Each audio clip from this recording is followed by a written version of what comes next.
The following is a production of Fenix Media. The views expressed do not necessarily represent those of the company or its advertisers and may contain language that's unsuitable for younger listeners.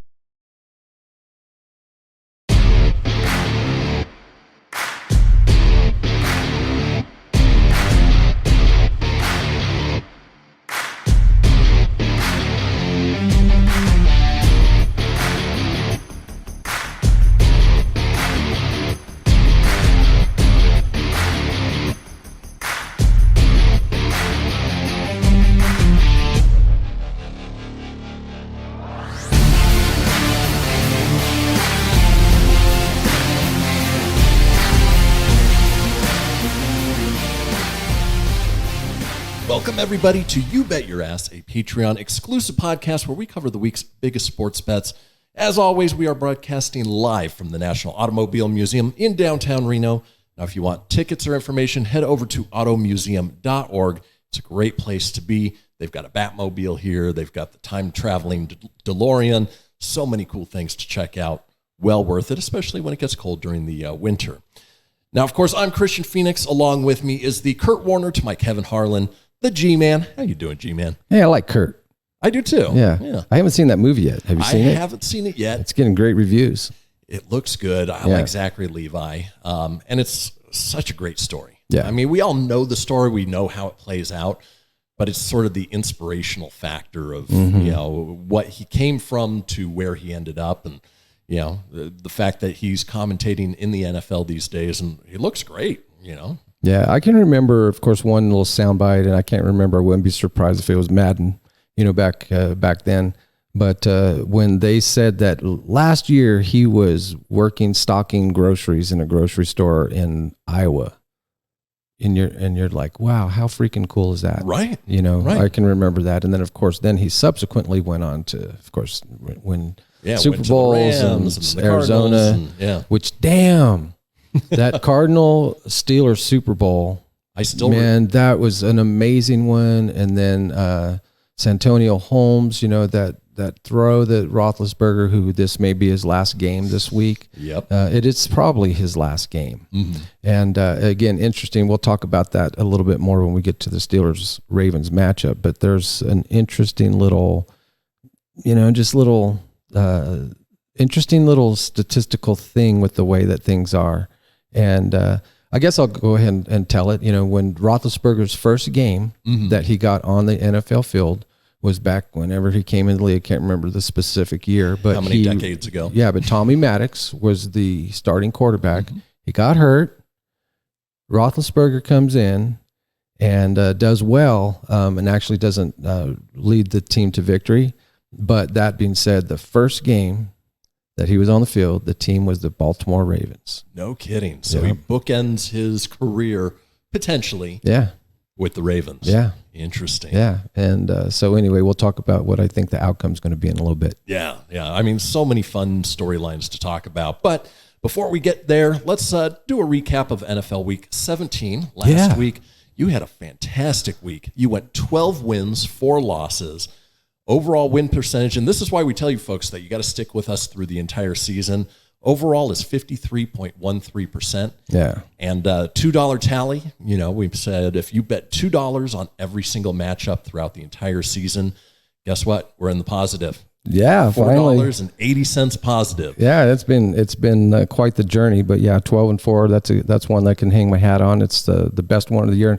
And reviewing these, so we have 17 weeks so far, and I count 1, 2, 3 weeks out of 17 weeks where I actually had a losing record. All other ones were 50% or higher. And the funny thing is, those losing records, the 5-9s, they've fallen into a pattern, which if that pattern continues, oh no, this week could be bad. Knock on wood, it might be a 5-9 week, but let's hope that you buck that trend. Yeah, I bet I do. I'm going to bet that I do. And we mentioned the $2 tally also as part of the disclaimer because, you know, we do this for fun. You know, this show is for entertainment purposes only. We obviously recommend that you never bet more than you're willing to lose or that you can lose. And that, you know, if you are struggling with some gambling addiction, you know, sports betting addiction, you know, you seek out help, you seek out counseling because it should be fun. It shouldn't be a matter of stress for you, the people in your life, especially your pocketbook. Yeah, and it can happen. We all have these built-in, for lack of a better word, devices, that we have, with the endorphins that happen and adrenaline and all these different things. And gambling certainly falls under that criteria. And so like anything, whether it's alcohol or sometimes, again, people get a rush from jumping out of airplanes, and it's not my cup of tea, but it's still dangerous. And if you get a little bit too cocky, bad things can happen. And so it's no different, and I think that what we do here with what they advocate on the NFL with the ads, that they're putting out, is to keep track of your bets. Yep. See, kind of, and it's actually, you should be, if you're spending, it doesn't matter if it's $100 a year on one bet, whether you won or lost. Right. And so if you're making, say, 50 bets during the course of the year, I'd still want to know if I was winning or losing. And if it's something insignificant, like $20, 50 bets in a year, if you lost $100, you're like, you know what I mean? But I had fun. But if you're talking about you're just losing all the time and it's like a money pit, then you may want to look at that, look at your activity and or maybe look at getting some advice, which is what we do, so there you go. Right. And, if you have that mentality of, the next one's going to hit big, the next one, and it doesn't, you may want to give it some thought. Yeah, absolutely. So the other disclaimer we like to give is take a look at in-play, especially with the mobile applications, makes it easier than ever to adjust bets, create bets, mid-game, during quarter, during half, whatever it may be, because the information that we give you is up to date as of midday Thursday. But of course, there's a couple days that pass until the games actually take place.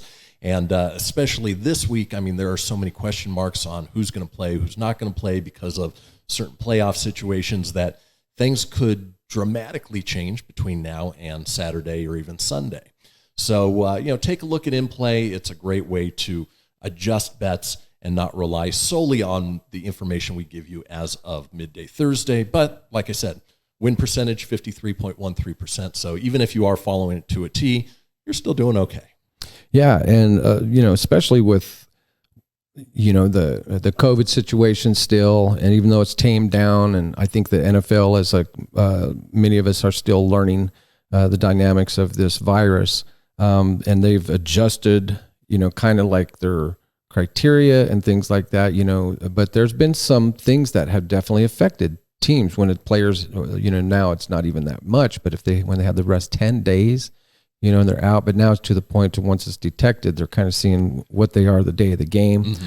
So in this, this affects the lines. And so just kind of keep track on that. But you can definitely get some better value if you have a predisposition on one side or the other sometimes. And I think that my opinion so far is that the bookmakers are overreacting. Most of the time this year, the team, of course, that would have won when the line originally, it still happens. Like if it goes from 3 to 6 and you're like, ooh, like so-and-so is out, and you go ahead and take those 6 points, and then the team goes ahead and wins by 11, 12 or whatever. So they're still covering. There's not really, but it's interesting. So. Yeah. And the one thing this season has definitely shown us that is, if you thought you knew everything about sports betting in the NFL, you could have thrown that out the window because everything's changed in this season. So yeah, that, it took me a while to adjust, kind of a couple of things. So yeah. And then the other thing we like to do is for our non-Patreon subscribers, we do our kickoff pick. It's our freebie. We give you, one bet to play with, see if you like it. And of course, the hope is that it does well for you. You come back, you subscribe with us at Patreon, at patreon.com/YouBetYourAss for as little as $3 a month. $3. And it's a little amount to pay for, having some fun and getting more in depth in the game. And, obviously there's certain things we offer from the $3 level, which is audio only, the $5 level, which is audio and video, so you can see our beautiful faces. And then the $10 level, which, you get the audio, the video, you get 10 bonus picks each week, and then you get my fantasy breakdown. So a lot of value for very little money each month. But with that being said, our kickoff pick this week is the Carolina Panthers at the Tampa Bay Buccaneers. You've got the Bucs -8 by the hook. This is going to be interesting. Obviously, if you follow the NFL, then everybody's talking about the Antonio Brown situation. Right. And how weird that was that he took off his pads, his shirt. He did jumping jacks in the end zone. He walked out. Now there's all sorts of squabbling between him and Bruce Arians and alleged text messages and a whole lot of craziness that the team just doesn't need right now. Even though they are guaranteed a playoff spot, they're trying to improve their seeding. Now, of course, they are against a Carolina Panthers team that is just downright awful. At this point, the Panthers are really only there to play spoiler in that seeding for the Bucs. But, -8, a little more than a touchdown. Of course, you've got that half point insurance with the hook. But ultimately, how do you see that one playing out? Yeah, this one, I actually had a different one in that slot, but I switched it up when I considered a couple things. First, the Buccaneers are, of course, everybody knows they're very good at home. The one that they lost, who was that to? It was, they only lost one. It was recently, and it was against a high caliber team, if I recall. But anyway, a scare last week against the Jets. They pulled that thing out, which arguably they actually should have lost. Right. The Jets just were the Jets. And so I'm looking at that kind of like in the way that, okay, Tom Brady is bouncing off a loss, which everybody knows that typically when he's lost a game, he gets pissed off, and then the team performs very well the following week. I think that this year, those 2 in a row that they lost, it was the first time that he'd lost 2 in a row since being a Buccaneer. And so anyway, that little Buccaneers edge where they're undefeated, not quite undefeated at home. But then let's see, against the spread, this year the Bucs are kind of average. They are 8-8, but the Panthers are 5-11. They're just terrible. And I don't care if it's Sam Darnold, which again, last week we showed, he showed that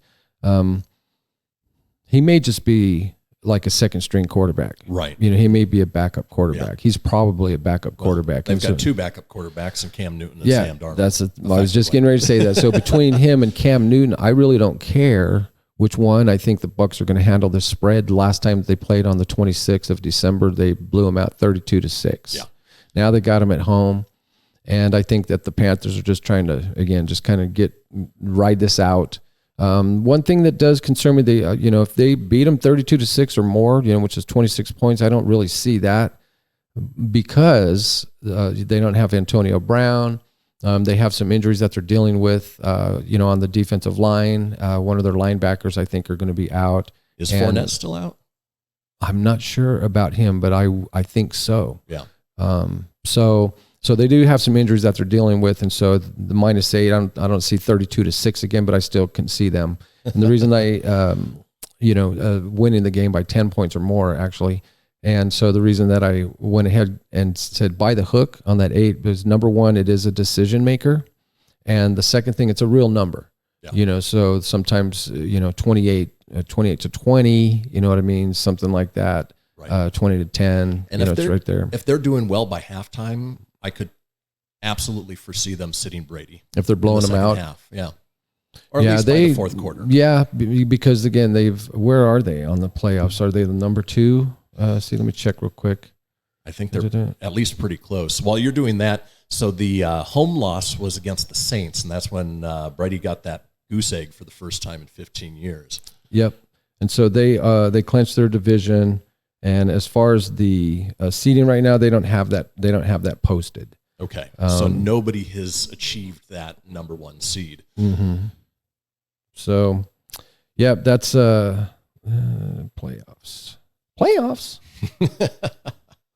All right, there we go. So Tampa Bay, yes, they are the number 3 seed right now, behind the LA Rams. So there you go. So they are going to be wanting to win this game, because if the Rams lose to the 49ers, then of course they'd move up to the number 2 slot, which would mean that if Green Bay did falter in the divisional round, then Tampa would slip right into having the home field advantage. Exactly. So there's motivation there. And so just basically, again, the 2 teams, considering that Brady's going to be on the field, they're going to want this victory, and the Panthers are just wanting to play out.